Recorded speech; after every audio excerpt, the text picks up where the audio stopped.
আসসালামু আলাইকুম রহমতুল্লাহি ওবরকাতু। আজকের ভিডিওটি কোনো প্রকার কোনো এডিটিং হবে না।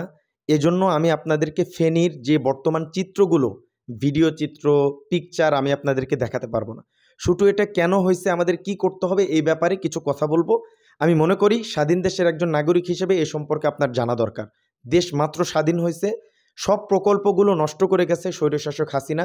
এই জিনিসগুলোকে ঠিক করতে আমাদের ডক্টর ইউনূস সহ উপদেষ্টা মণ্ডলীগণ কাজ করতেছে।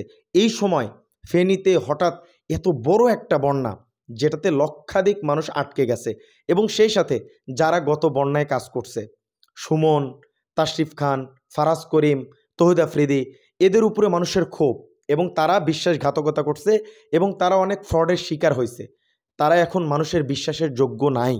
তো আমাদেরকে গিয়ে কাজ করতে হবে। এবং হঠাৎ করে এত বড় বন্যা কেন ফেনীতে, আমি আপনাদেরকে ভিডিওগুলো দেখাতে পারছি না, কিন্তু ভয়াবহ বন্যা হয়েছে সেখানে। কেন একটু আপনাদেরকে শোনেন, তারপরে বলতেছি কি করতে হবে। আমাদের এগিয়ে আসতে হবে। লক্ষাধিক মানুষ আটকে পড়ছে, হাজার হাজার মানুষ মারা যাচ্ছে, তাদের জানাজা করা যাচ্ছে না সেখানে, এত পানি।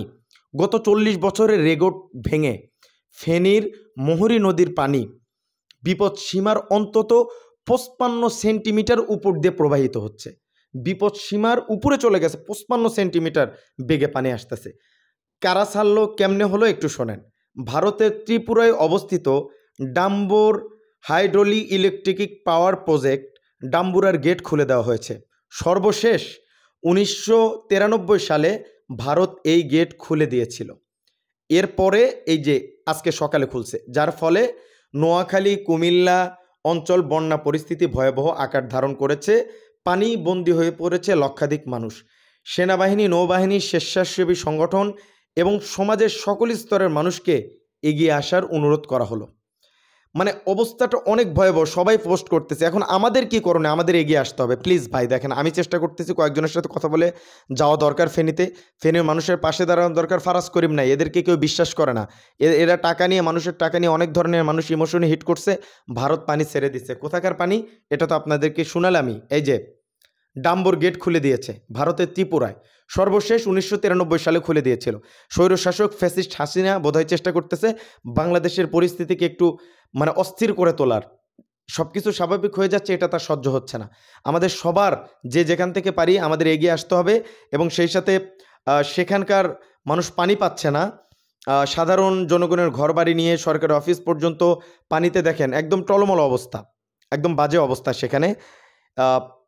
এই জিনিসটা আমাদেরকে এগিয়ে আসতে হবে। আশেপাশে যারা আছে সহযোগিতা করুন। অনেকে আটকা পড়েছে, উদ্ধার করে আশ্রয় কেন্দ্রে নিয়ে যেতে সাহায্য করুন, এবং যে যেখান থেকে পারেন তাদেরকে সহযোগিতা করুন। এবং যারা কাছে আছেন, আমরা তো দূরে আছি, বগুড়া থেকে ফেনী অনেক দূর, যারা কাছে আছেন তারা সহযোগিতার হাত বাড়ান। আমরা টাকা দিতে প্রস্তুত, আপনারা সেখানে যান।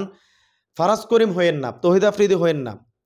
তাশরিফ খান ভাইও নাকি অনেক মিথ্যা কথা বলছে, সে যদিও তার কথা ক্লিয়ার করছে। এখন এগুলি এভিডেন্স ছাড়া তো কথা বলা যায় না।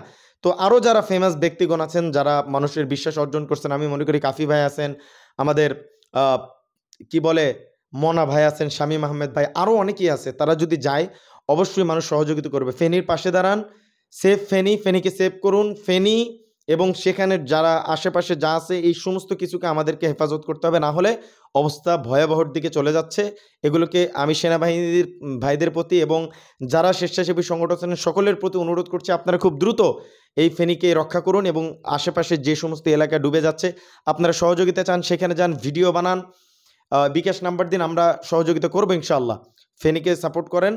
আর আপনারা যে যেখান থেকে পারেন এই জিনিসগুলো মানুষকে জানান, মানুষকে সচেতন করেন, তারা যেন সেখানে যায়, মানুষকে উদ্ধার করে এবং তাদেরকে সেভ করে।